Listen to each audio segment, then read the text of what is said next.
Andor showrunner. Credits: Lucasfilm's Kathleen Kennedy on Season 2's surprise recast. Why would Lucasfilm recast one of the most iconic characters in Star Wars history without telling anyone? For over 20 years, Senator Bail Organa had one face, one voice, one legacy.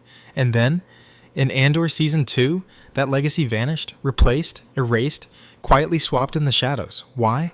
Was it sabotage, studio politics, or something deeper?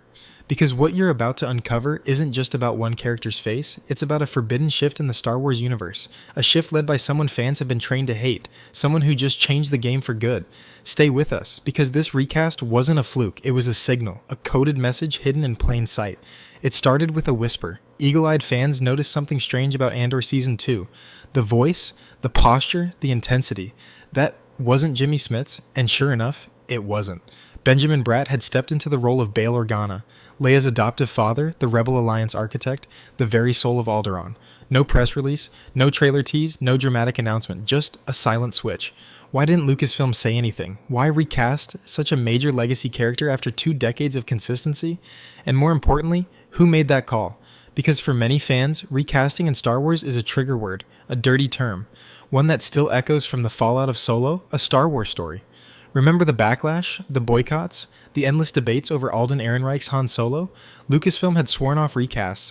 Kathleen Kennedy herself said it. No more recasts, ever, only de-aging, CGI doubles, AI voice clones. So then, why break that rule now? Why go back on a sacred Star Wars policy just for a supporting character? Or maybe, just maybe, it wasn't just a supporting character. And here's the part they don't want you to realize. This recast wasn't an accident. It was a signal, a secret test, a quiet experiment, greenlit by the very woman fandom loves to blame for everything wrong with Star Wars. But what if she's not the villain? What if she's been pulling the strings to save the franchise from the inside all along? Before we dive deeper, subscribe right now.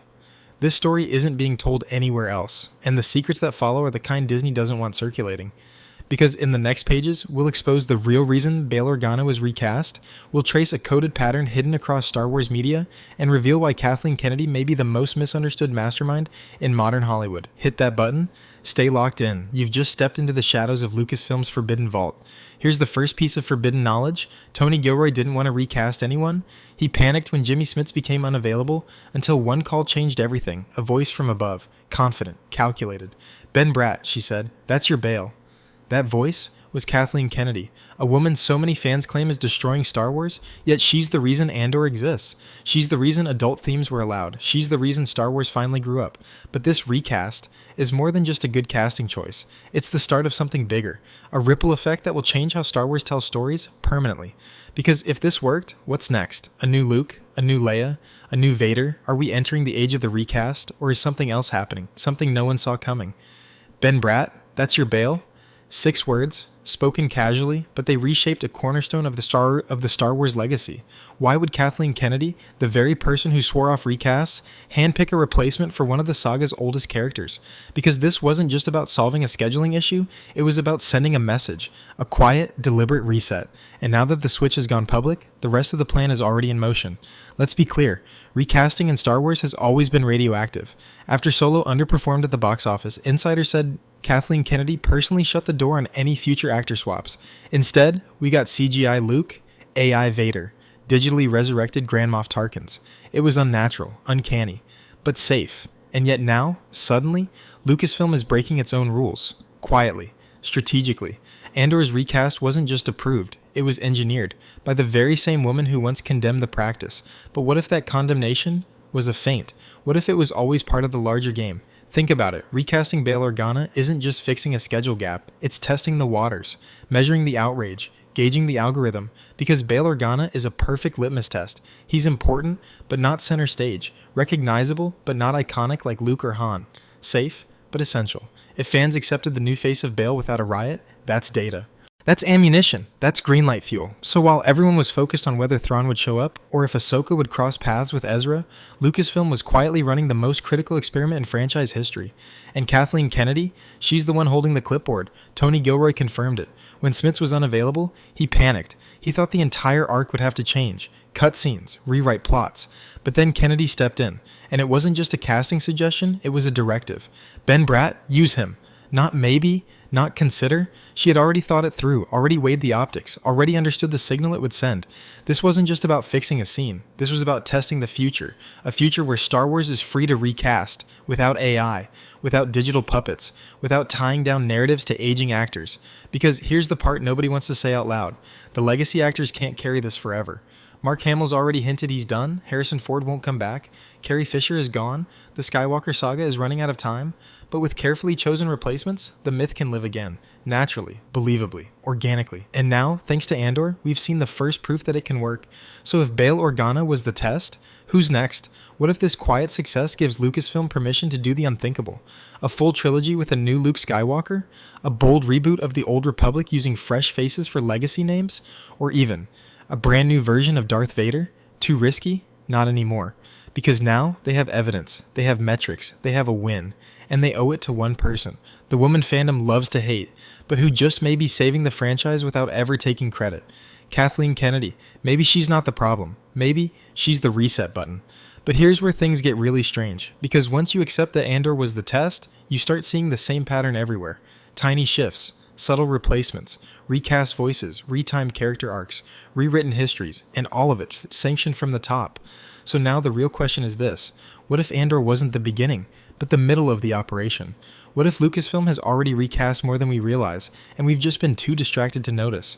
On page 3, we'll reveal the other characters already recast in secret, the projects that never announced the change, and why a war is quietly brewing inside Lucasfilm over this radical new direction.